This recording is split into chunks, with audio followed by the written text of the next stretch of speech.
Brihan Mumbai municipality కార్పొరేషన్కి mayor ఎవరనేది మాత్రం ఇప్పటి వరకు తేలలేదు.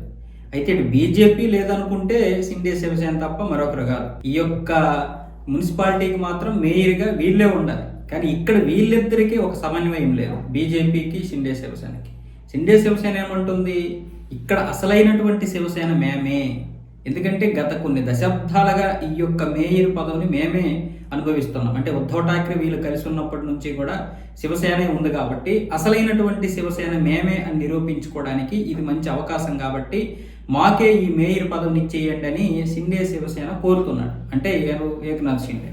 అయితే ఇటువైపు బీజేపీ ఏమంటుంది, దశాబ్దాలుగా మీరే అనుభవించారు, పైగా మాకు 89 స్థానాలు వచ్చాయి కార్పొరేటర్లు, అంటే మేమే అతిపెద్ద పార్టీ, ఇది మాకు ఇవ్వాలి మీరు, పైగా ఎప్పటి నుంచో ఈ యొక్క మేయర్గా మేము కూడా కూర్చోవాలని ఆ మేయర్ చైర్ కోసం ఎదురు చూస్తున్నాం, ఇలాంటి పరిస్థితుల్లో మీరు అడ్డు రావద్దు అని ఇటువైపు ఏమొచ్చేసి బీజేపీ దేవేంద్ర ఫడ్నవీస్ ఏమొచ్చేసి ఏకనాథ్ షిండేని ఒప్పించే ప్రయత్నం జరుగుతోంది. ఇలాంటి పరిస్థితుల్లో రకరకాలుగా రాజకీయాలు మారిపోయాయి. ఇటు ఉద్ధవ్ ఠాక్రే కూడా అటు బీజేపీకి సపోర్ట్ చేసే విధంగా ఉంటాను అవసరమైతే అన్న విధంగా కూడా సంకేతాలు ఇచ్చాడు. ఎందుకు అంటే షిండే శివసేన ఏమొచ్చేసి మరొక దగ్గర వీళ్ళ యొక్క స్థానాల కోసం ఎదురు చూస్తుంది, వేరే మేయర్ స్థానం కోసం. సో ఇలాంటి పరిస్థితులు తీసుకొస్తే నేను బృహన్ ముంబై దగ్గర మాత్రం నిన్ను మేయర్గా కూర్చోబెట్టకుండా బీజేపీకి సపోర్ట్ చేస్తానని ఉద్ధవ్ ఠాక్రే వార్నింగ్ ఇచ్చారు. సో ఇలాంటి పరిస్థితుల్లో మొన్నటి వరకు ఏమొచ్చేసి ప్రతిష్టంభన నెలకొంది. ఆ తర్వాత దేవేంద్ర ఫడ్నవీస్ దావోస్ వెళ్ళిపోవడం, ఆదివారం సాయంత్రానికి దావోస్ నుంచి వచ్చాడు. ఇప్పుడేమొచ్చేసి ఈరోజు రాత్రి కానీ రేపు ఉదయానికి కానీ వీళ్ళిద్దరూ భేటీ అయ్యి ఒక నిర్ణయానికి వచ్చే అవకాశాలు ఉన్నాయి. అయితే షిండే శివసేన వర్గం ఏం ఆలోచించిందంటే, ఒకటి మనం 2.5 సంవత్సరాలు ఇంకా అప్పటికి బీజేపీ ఒప్పుకోకపోతే మొదటి 2 సంవత్సరాలు మనము, తర్వాత 3 సంవత్సరాలు బీజేపీ కూర్చునే విధంగా ఒప్పందం చేసుకోవాలి అని షిండే శివసేన వర్గం అయితే డిమాండ్ చేస్తుంది. ఏకనాథ్ షిండేకి కూడా ఆ విషయం బాగా నచ్చింది, ఆ ప్రతిపాదన, శివసేన నుండి వచ్చినటువంటి ప్రతిపాదనకి ఆయన ఓకే చెప్పాడు.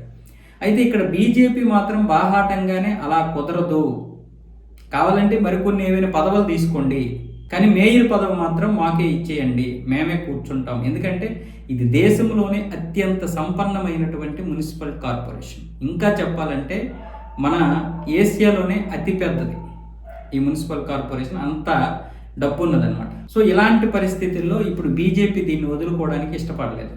పోనీ శివసేనకి 1 సంవత్సరమైనా ఇద్దామా అంటే ఆ తర్వాత రాజకీయాలు మారిపోతాయి. ఇక్కడ మేయర్ పదవే చాలా కీలకంగా మారబోతుంది. దానివల్ల ఇటు ప్రతిపక్షాలన్నీ పక్కన పెట్టేయండి, ప్రతిపక్షాలు ఇప్పుడు ఎలాగైనా రాలేవు బృహన్ ముంబైలోకి, ఎందుకంటే అవి దరిదాపుల్లో లేవు. ఇప్పుడు షిండే శివసేన బీజేపీ కలిస్తే 218, అలాగే సపరేట్గా పోటీ చేసినటువంటి అజిత్ పవార్ ఎన్సీపీ కూడా 3 గెలుచుకుంది. ఇప్పుడు ఆయన ఎవరికి ఇస్తారు, వీళ్ళకే రావాలి, ఎందుకంటే కూటమిలో భాగస్వామి, ఆయన కూడా ఉప ముఖ్యమంత్రి బీజేపీలో, కాబట్టి ఆ 3 కూడా కలిస్తే 121.